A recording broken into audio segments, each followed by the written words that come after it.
Olá, sejam bem-vindos a mais esta edição do Videocast Rio Bravo dentro da série Mulheres na Liderança. Nesta ocasião, nossa convidada é Patrícia Vanzolini, a primeira presidente mulher da Ordem dos Advogados do Brasil, Seccional São Paulo. Nesta entrevista, Patrícia Vanzolini fala a respeito de teto de vidro, diversidade e da importância da OAB no século XXI.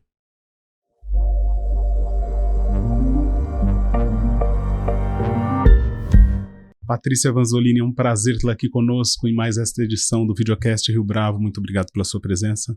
Obrigada, Fábio. É um prazer para mim. Obrigada pelo espaço. Patrícia, a estudante de Direito Patrícia Vanzolini imaginava, ou melhor, ambicionava chegar à presidência da OAB? Olha, eu acho que isso era muito distante, até porque, como não tinha havido uma mulher ainda na presidência da OAB, né, não havia esse modelo. Eu digo que nós temos dificuldades de sonhar com o que nós nunca vimos, né? A gente sonha com alguma coisa que a gente se espelha, que a gente quer ser, que a gente já viu. Antes de mim nunca houve uma mulher na presidência da OAB, isso realmente não estava no meu radar. Mas eu me envolvo, eu sou envolvida com a OAB há muito tempo, eu dou aula para exame de ordem há mais de 20 anos, então eu tinha muito essa vivência da importância da instituição, de como ela era mal compreendida muitas vezes pelos estudantes, né? Que é claro que o exame é uma fase estressante, uma fase chata da vida, mas como era importante essa fase, como é importante ingressar na instituição, então acabou sendo um processo natural, né? Não era uma ambição de menina, mas acabou sendo um processo natural. Eu já ouvi e vi em outras entrevistas você falando a respeito da questão do teto de vidro. Você, durante a campanha para a presidência da OAB, percebeu isso, digamos, ou vivenciou isso na própria pele? Sim, com certeza sim. E eu acho que quanto mais a gente ambiciona coisas, mais a gente sente esse teto de vidro, né? Quando nós nos contentamos em ficar ali num lugar da base, digamos assim, porque hoje as mulheres já são maioria dos advogados, né? Das advogadas inscritas, nós já passamos de 50%. Quando a gente vai subindo e a gente tem ambições, né? A gente quer chegar mais alto, a gente vai percebendo mesmo que há resistências. Muita gente dizia que era impossível uma mulher chegar à presidência da OAB, que eu deveria ficar ali na posição no máximo de vice-presidente, mas que para presidente mulher não servia. E o próprio ritmo da campanha, o ritmo do trabalho, ele é muito puxado. E aí nós temos um aspecto do teto de vidro que talvez seja um dos menos visíveis, mas mais difíceis de transpor, que é a divisão desigual do trabalho doméstico, que é a divisão desigual do cuidado com os filhos. Tudo isso acaba pesando. Um exemplo que eu sempre dou, que eu vivenciei na pele, é quantas vezes eu tive que responder a pergunta durante a campanha de onde estavam as minhas filhas. Né? Eu tenho 2 filhas, uma de 17 anos e uma de 4. E era muito comum eu ouvir essa pergunta e às vezes uma curiosidade, às vezes um pouco de uma cobrança implícita, mas de qualquer forma as pessoas me questionavam. E o vice-presidente da minha chapa, que viajou todo o tempo comigo, né, o Leonardo Sica, que tem 2 filhas também, nunca foi questionado sobre isso. Então, é como se implicitamente se tivesse querendo transmitir a imagem de que eu estava ali sendo uma mãe menos diligente, menos dedicada, tivesse devendo alguma coisa. Enquanto que ele, como pai, nunca foi questionado onde estão suas filhas, com quem você deixa suas filhas. Então, esses aspectos muito até privados, eu acho que eles contribuem de forma muito decisiva. E aí o importante é uma mudança de cultura, né? Que os casais consigam distribuir melhor a organização dessas tarefas, né? O meu marido é um grande parceiro, né? Eu dedico muito de tudo que eu conquistei a ele, porque de fato sem essa parceria seria impossível, e as próprias mulheres não se sentirem culpadas, porque muitas vezes a cobrança vem de nós mesmas. Né? Nós que falamos, puxa, mas eu sou mãe, será que tá certo isso? Deixar minha filha com o pai, ou com a babá, ou na escola? Tá certo, né? Nós temos nossos momentos. Da mesma forma que os homens têm seu momento de ascensão profissional, em que ele vai ter que se dedicar mais, ficar um pouco mais ausente, vai ter outro momento da vida em que ele vai poder se dedicar mais à família. Nós mulheres temos que normalizar essas fases também. As perguntas ou essas perguntas em relação às suas filhas aconteciam em todos os lugares que você aparecia para fazer campanha? Como é que operava essa estratégia? Era muito frequente, e quando eu dizia, estão com meu marido, né, eu sou casada com o pai das minhas filhas, enfim, estão com ele. Aí as pessoas ficavam um pouco espantadas e, assim, muito, digamos assim, elogiavam muito a atitude dele. É claro que ela é digna de elogios, mas se fosse uma mulher, seria, não faz mais do que obrigação, né? Fosse aí o meu vice-presidente respondendo, minhas filhas estão com a minha esposa. Bom, isso é normal, mas quando eu falava, estão com meu marido, as pessoas, mas puxa vida, que homem bacana, etc. Ele é mesmo, não posso negar, mas o fato é que isso deveria ser a regra, não deveria ser digno de nota ou exceção, mas acaba sendo, né? Mas eu sofri sim, e depois de assumir a presidência, sofri também alguns episódios aí até mais agudos, é como eu digo, eu acho que quanto mais a gente sobe, mais a gente sente. É como se a gente incomodasse, como se algumas pessoas falassem, puxa, você não devia estar aqui. Eu tive um episódio que eu até publiquei nas minhas redes sociais, mantendo ali a privacidade da pessoa, porque o intuito não era depreciar ou expor a pessoa, mas expor o fato, né? Mas alguém criticando um ato meu de gestão, que é passível de crítica, né? Todos nós somos, e as críticas são bem-vindas, mas ao criticar um ato meu de gestão, falou na rede social, é isso que dá colocar uma mulher na presidência, né, num lugar que ela não tem capacidade para ocupar. Não era uma crítica a mim, Patrícia, ou aquele ato específico, era uma crítica às mulheres, como se nós não pudéssemos ocupar esses lugares. E eu então expus isso até na minha rede social, preservando o nome da pessoa, dizendo, olha, é isso que se pensa a nosso respeito, né? Por isso que nós temos que ter um cuidado dobrado. Quando eu fui eleita, minha preocupação, Fábio, era de fato fazer a melhor gestão. Claro que uma gestão sem falhas não existe, porque somos humanos, somos falhos, mas eu tinha uma grande preocupação de entregar uma grande gestão, porque eu sei que eu não faço isso por mim, mas por todas as mulheres, né? Estavam todos olhando, alguns torcendo, e outros ali torcendo contra, esperando ver uma mulher errar, esperando ver uma mulher se mostrar ali incompetente para aquele papel. Então eu tinha uma grande preocupação e tenho ela todos os dias, por todas as mulheres. Quando tem um erro e por consequência a crítica, Patrícia, você nota que há uma cobrança mais forte se comparada, por exemplo, às lideranças masculinas que estão em posições semelhantes?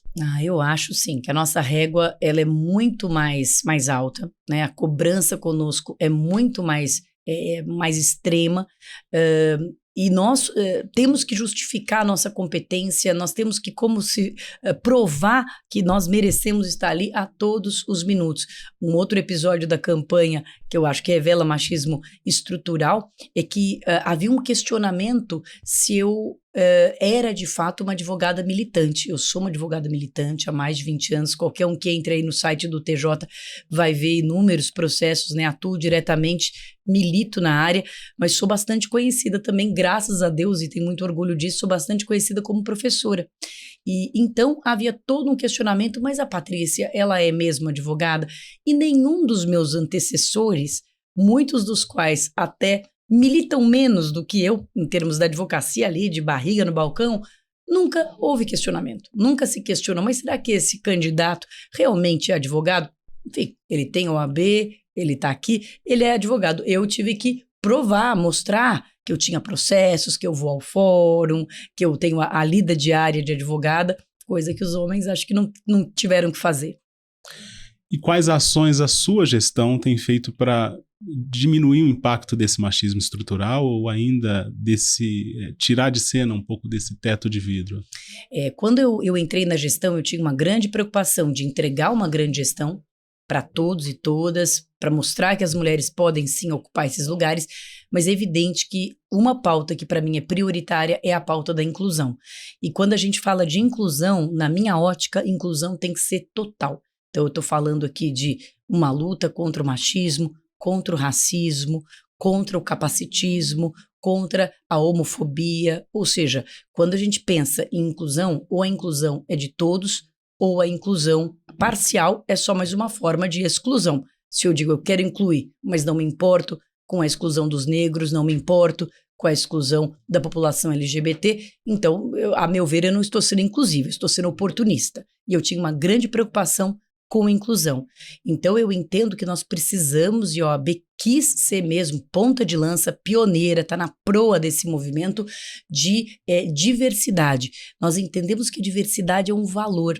E isso é curioso, porque muitas empresas hoje de ponta aí no mercado já compreenderam que equipes diversas, tanto em termos de origem social, racial, orientação sexual, gênero, equipes diversas são mais produtivas e são mais lucrativas.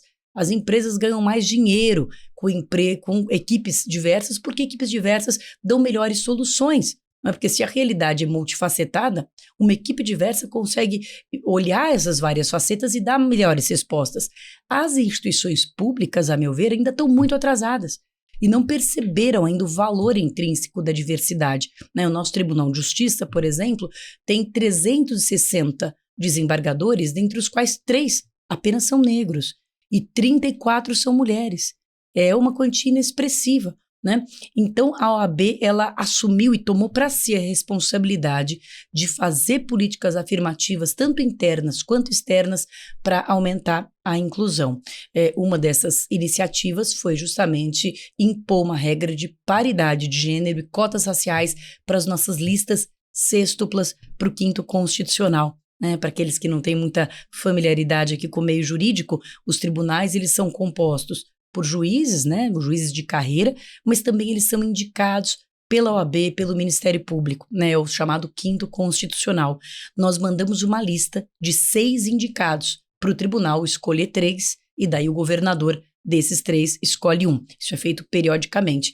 E aí na minha gestão, de forma inovadora, primeira vez em São Paulo e foi pela primeira vez no Brasil, nós impusemos uma regra de que a nossa lista teria que sair com 3 homens e 3 mulheres e com pelo menos 2 membros da advocacia negra. E para aqueles que acham que isso conflita com a meritocracia, né? Era exatamente a minha pergunta. Mas não deveriam ser os melhores? Claro, e serão os melhores. A questão das ações afirmativas não é dar privilégio a quem não merece, é retirar obstáculos de quem já merecia.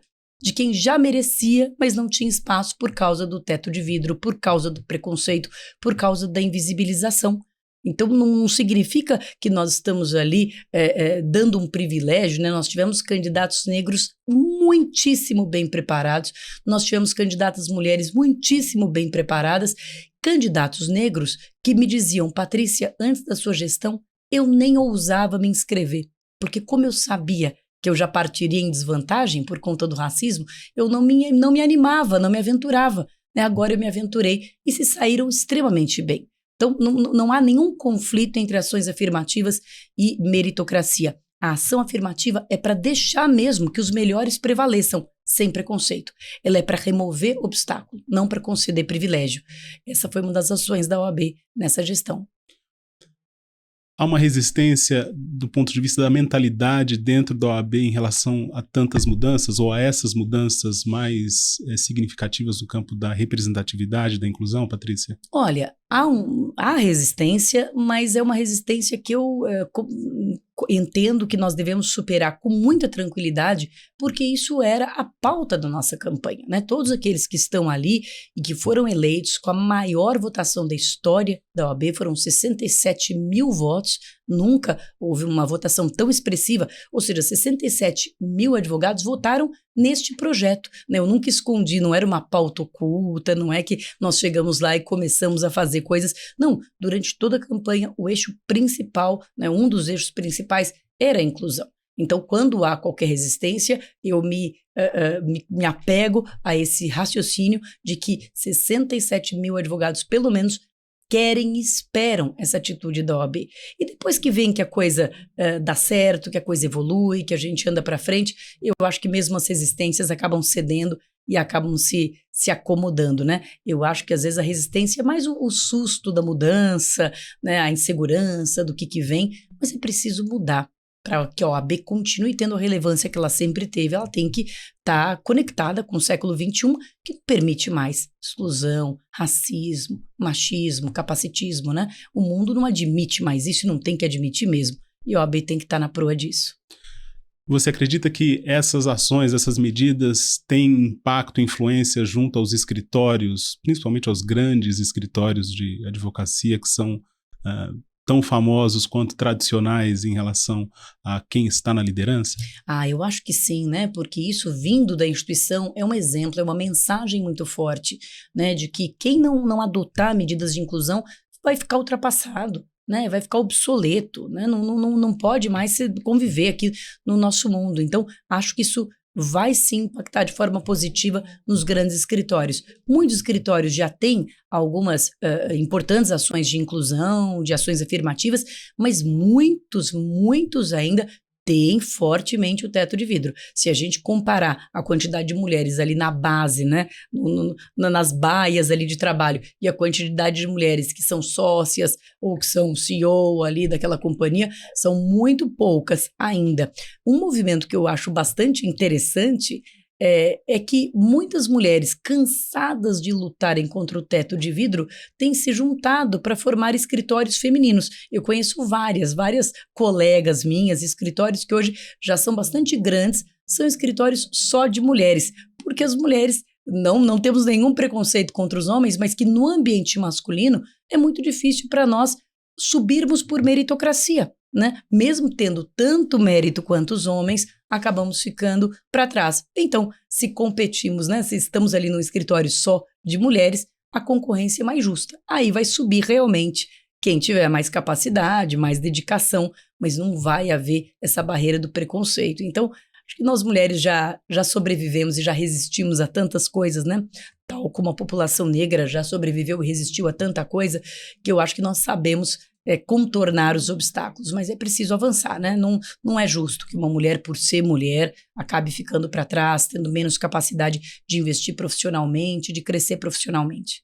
De certa forma, algumas respostas para trás você falou sobre maternidade. Essa ainda é uma questão sensível em relação às mulheres operadoras do direito que estão nos escritórios, nas empresas.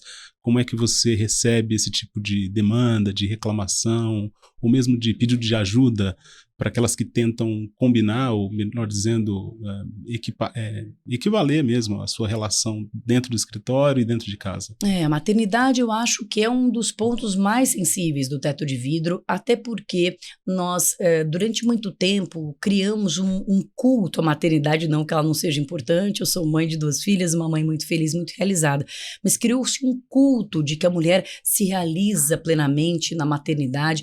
E a mulher, quando é mãe, ela não deixa de ser outras coisas, ela não deixa de ser profissional, ela não deixa de ter outros desejos, outras vontades, tal como os homens, que quando são pais não deixam também de ter necessidades, ambições, desejos, né? A maternidade é algo que se soma, tal como a paternidade, não é algo que substitui. Nós não viramos outra pessoa quando somos mães, mas de alguma forma a sociedade parece nos cobrar isso. Então, quando uma mulher resolve conciliar a maternidade com a sua vida profissional, ela é, antes de mais nada, julgada, ela é cobrada, como se ela tivesse, de alguma forma, deixando de cumprir essa tarefa, que seria uma tarefa aí, digamos, mais elevada. Evidente que é importantíssimo, mas é uma tarefa, dentre outras, as tarefas ou os desejos, as ambições que as mulheres têm, tal como os homens. Então, acho que aí, para confrontar esse problema, são necessárias muitas estratégias combinadas, né?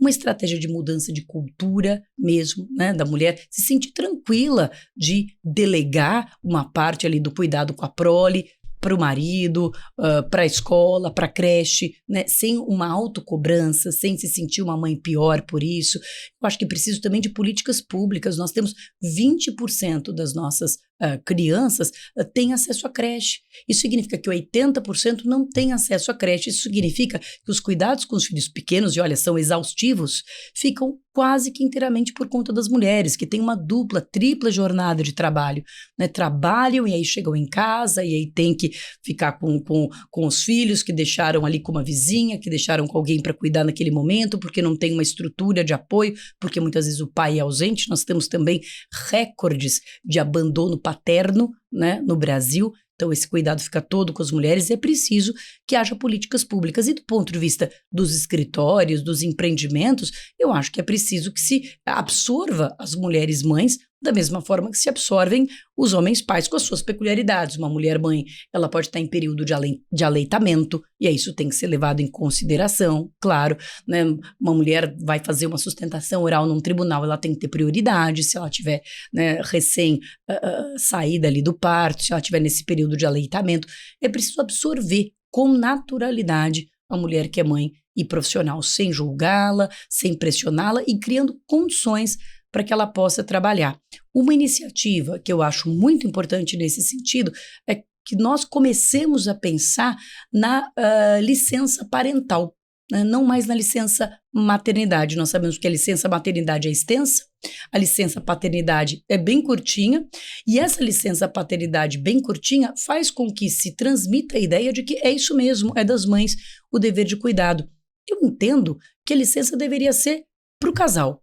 E aí o casal escolhe quem é que vai gozar daquela licença. Talvez a mulher esteja no momento de ascensão profissional e para ela seja melhor voltar mais rapidamente ao mercado de trabalho e que o pai, então, possa gozar de uma licença de 6 meses no seu trabalho, no seu emprego, para cuidar das crianças, né? Acho que isso tornaria mais justa essa divisão e até menos preconceituosa a questão do próprio acesso da mulher ao mercado de trabalho, que a gente sabe que há empresas que evitam contratar mulheres justamente porque temem que a mulher engravide e que vá ficar ausente do trabalho por muito tempo.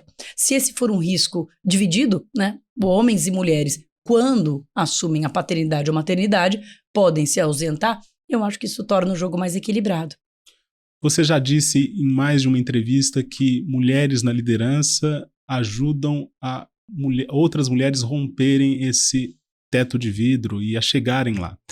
Você acredita que essa dinâmica é verdadeira, por exemplo, para os tribunais superiores? E neste momento a gente está vendo uma discussão a respeito de quem deve ou não ser indicado para o Supremo Tribunal Federal, por exemplo. Olha, eu gostaria muito, né? Gostaria muito que a sociedade cobrasse firmemente, até porque, especificamente, né, esse é um governo que se elegeu sobre essa pauta também, e acho que ele precisa cumprir essa promessa de fazer indicações de diversidade, né? Pelo menos no tribunal, no Supremo Tribunal Federal, que é onde a presidência da República tem a indicação.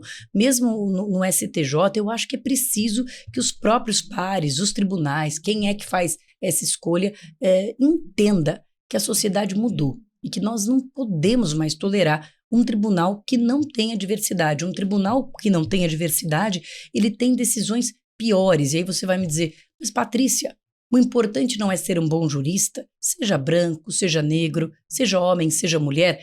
Claro que é. Ser um bom jurista é o mínimo. A diversidade não é algo que substitui o mérito, eu insisto. A diversidade é algo que se acrescenta ao mérito. Então, eu entendo que é óbvio que tem que ser um bom jurista, mas não há bons juristas negros? Não há boas juristas mulheres? Isso é uma ofensa, né? Alguém dizer que não há um bom jurista negro ou uma boa jurista mulher. E um bom jurista negro e uma boa jurista mulher, além de ser um bom jurista, o que é uma condição sine qua non, agrega representatividade, ou seja, a população brasileira se vê espelhada naquele tribunal. Fala, puxa, quem vai me julgar igual a mim?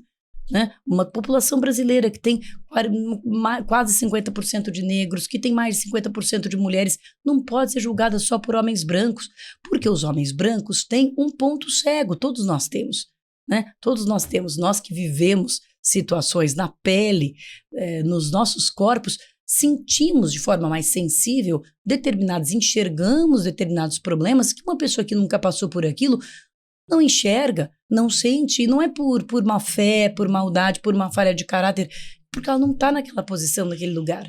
Então, entendo que um tribunal mais diverso, um Supremo, um STJ, o próprio Tribunal de Justiça do Estado de São Paulo, seria um grande ganho para a sociedade. Uma última pergunta, Patrícia. Você é bastante ativa nas mídias sociais. De certa forma, você já temeu ou ainda teme que essa exposição seja usada contra você em alguma medida, em alguma declaração? Não, eu entendo que eu tenho que ter um cuidado agora adicional, né? Eu era uma advogada e professora, tinha mais liberdade, né?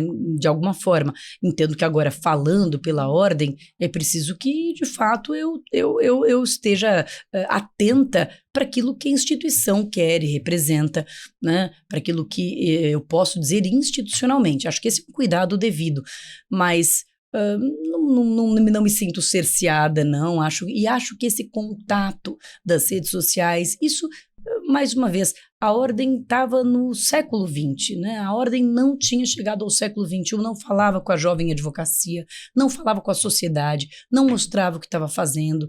E essa omissão cobrou um preço muito caro, né? Nós temos uma quantidade enorme de advogados que não se interessam pela vida institucional de uma das mais importantes instituições do Brasil. Então, eu acho que a omissão não é o caminho, né? Nós temos que nos expor, temos que dar a cara a tapa, temos que nos mostrar, temos que nos revelar, sempre com ponderação, serenidade, né? Claro, e uma fala institucional, mas acho que é importante que nós estejamos presentes na vida mesmo da advocacia e da sociedade. Patrícia Vanzolini, foi um prazer tê-la aqui conosco neste episódio do Videocast Rio Bravo. Muito obrigado pela sua participação. Foi um prazer para mim. Conte comigo. Chegamos ao final de mais este episódio do Videocast Rio Bravo. Fique conosco e até a próxima.